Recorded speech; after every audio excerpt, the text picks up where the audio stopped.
Yo, what's good mga kababayan? Masaya family here with the whole fam. Woo!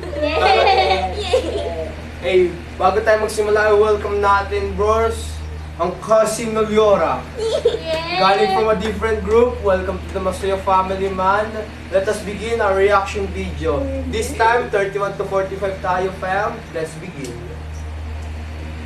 Buod ng Kabanata 31 hanggang 45. Pinatunayan ni Padre Damaso na kaya niya magsermon sa wikang Kastila at Tagalog. Natanto naman ni Padre Manuel na ang pagbungad na pananalita ni Padre Damaso ay higit na mahusay kaysa sa kanyang binigkas na sermon kahapon. Sinabi ni Padre Damaso na kanyang binitiwan ang mga pananalita ng Diyos upang maging kapaki-pakinabang na tulad ng isang bining umuusbong at lumalaki sa lupain ng banal na si Francisco. Ang mga bahaging ito ng sermon ay ipinahayag ni Padre Damaso sa wikang Kastila, kaya hindi maintindihan ng mga Indio. Lumilihis na si Padre Damaso sa sermon niya sapagkat puro na ito panunumbat, sumpa at pagtutungayaw. Pati si Ibarra ay nabalisa, lalo na ng panggitin ng prayle ang tungkol sa makasalanang hindi namumungkisal na namatay sa bilangguan na walang sakramento sa simbahan.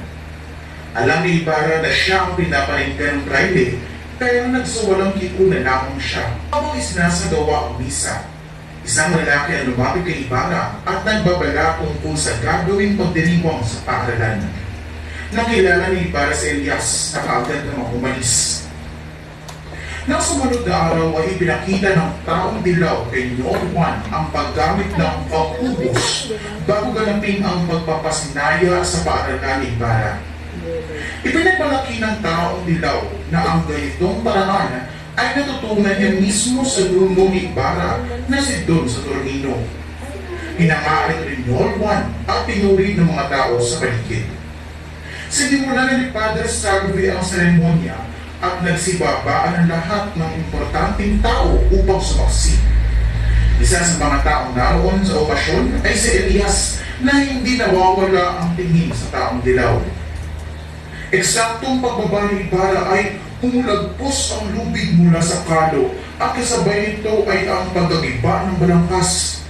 Napuno ng alikabukang paligid at nang mawala ito, ang taong dilaw ang napatay, hindi si Ibarra. Nang sumunod na araw, naging panauwi ni Ibarra si Elias. Pinayuhan ni Elias si Ibarra na mag-ingat sapagkat nagkalat ang kanyang mga kaaway.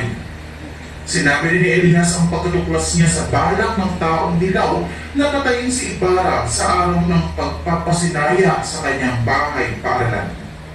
Hindi kakainin ng isda ang isang ito tulad ng kanyang ama. Ito raw ang binitawang salita ng taong pausap ng taong dilaw ayon pa kay Elias.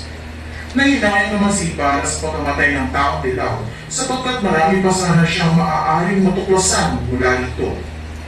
Ito hindi naman silang ayunin ni Elias dahil tiyak niyang makaliligtas din ito sa hukuman dahil sa kabulaggan ng hustisya sa bayan. Nagkaroon ng interes si Ibarra sa pagkatao ni Elias. Napako ang kanilang usapan tungkol sa paniniwala sa Diyos. Napalitan akong maniwalang lubos sa Diyos sapagkat nawala na ako ng tiwala sa Diyos. Wika ni Elias. Kalaunan ay nagpaalam na rin si Elias at nangako ng katapatan kay Ibarra. Magkakaharap na nanananghalian ang mga kilala at mayayamang tao sa bayan ng San Diego. Nasa magkabilang dulo ng hapag si Ibarra at ang Alcalde Mayor.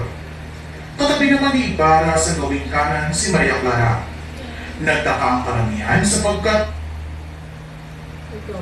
at hindi pa dumarating si Padre Damaso. Patapos na ang tanghalian nang dumating si Padre Damaso. Lahat ay lumati sa kanya, maliban kay Ibarra. Sinimulan nang ihanda ang serbesa at sinimulan na rin ng prayle ang pagutsyada kay Ibarra. Lalo uminit ang usapan, subalit hindi pa rin kumigibo si Ibarra at nagtitimpi lang. Ngunit nang ungkatin ni Padre Damaso ang nangyari sa ama ni Ibarra, ay hindi na nakapagpigil pa ang binata. Dinaluhong ni Ibarra ang prayle at tangkang sasaksakin nang pigilan ito ng katipang si Maria Clara. Nagulo ang isip ni Ibarra at piniling umalis na lamang. Mabilis na umalis sa buong bahay ng San Diego ang nangyari sa pananghalian. Karamihan ay pinanigan si Padre Damaso dahil kung nagtimpi lamang daw si Ibarra ay hindi ganoon ang mangyayari. Walang pasabing dumating sa bahay ni Kapitan Tiago ang Kapitan General, kaya naging abala ang lahat sa paghahanda. Si Maria Clara ay panay ang pagtangis dahil pinagbawalan siya ng kanyang ama na makipag-usap kay Ibarra habang hindi pa inaalis ang exkomunyon sa binata. Patuloy na inaalon naman ni Tia Isabel si Maria sa pagsasabing susulat sila sa Papa at magbibigay ng malaking limos upang mapawalang bisa ang ipinataw sa binata. Isa pa, may kamag-anak si Padre Damaso na nakatakdang dumating mula sa Europa at siyang inilalaan ng maging panibagong patipad Maria. Lalo na si Daong Dalaga at pati si Tia Isabel ay naggalit at sinabihan ng kapitan na ang pagpapalit ng patipan ay hindi parang pagpapalit lamang ng damit. Pinuri ng General si Maria Clara dahil pumagit na ito kay Ibarra at Damaso. Nakausap din ng General si Ibarra kahit pa sinabihan nila ni Padre Salvi na si Ibarra ay ex-comulgado, ngunit hindi ito pinansa ng General. Lumitaw na nakatagpo ni Ibarra ang pamilya ng Kapitan General noong siya nagpunta sa Madrid. Ipinamalas ng General ang paghanga sa katalinuhan ni Ibarra.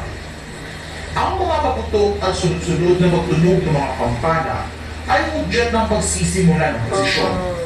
Ang lahat ay niligilan sa magandang pag-awit ni Maria Clara na Ave Maria ni Gunod sa salyo ng kanyang sariling piano. Kung napatigil si Padre Salvi sa ganda ng tinig ni Maria Clara, nakadama naman ang kalungkutan si Ibarra. Nadarama niya ang mensahe ng tinig na kasipahayuan ng kasintahan. Saglit na naputol ang pagmumuni-muni ni Ibarra nang paalalahanan siya ng Kapitan General tungkol sa imbitasyon nitong makasalo sa pagkain upang pag-usapan ang pagkawala ni Basilio at Crispin.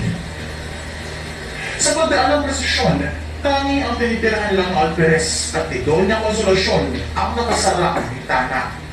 Naigtit na ipinag-utos sa Alperes sa kanyang esposa na huwag itong lalabas. Ikinahihiya niya ang amoy at batoy na pananamit na asawa. Narinig ni Doña Consolacion ang aming bisisa. Inutusan ng Doña ang Guardia Civil na papanikin ito. Inutusan niya si Sisa na kumanta. Ngunit hindi agad ito sumunod. Dahilan kung kaya ang lahat ng galit niya sa asawa ay ibinuhos niya sa kaawa-awa ang si Sisa. Sa San Doña ay inutusan niya ang Guardia Civil na pakantayin si Sisa. Muli niya inutusan si Sisa na sumayaw, ngunit hindi ito sumunod. Nagalit muli ang Doña at pinaglalatigo si Sisa. Nagalit ang Alperes na makita ang pangyayari nito. Inutusan na Alperes ang isang kawat na gamitan, pakainin at bumuli ng mga sugod nito dahil bukas ay ihahatin si Sisa kay Ibarra. Alas 10 ng gabi na magsimula ang dula.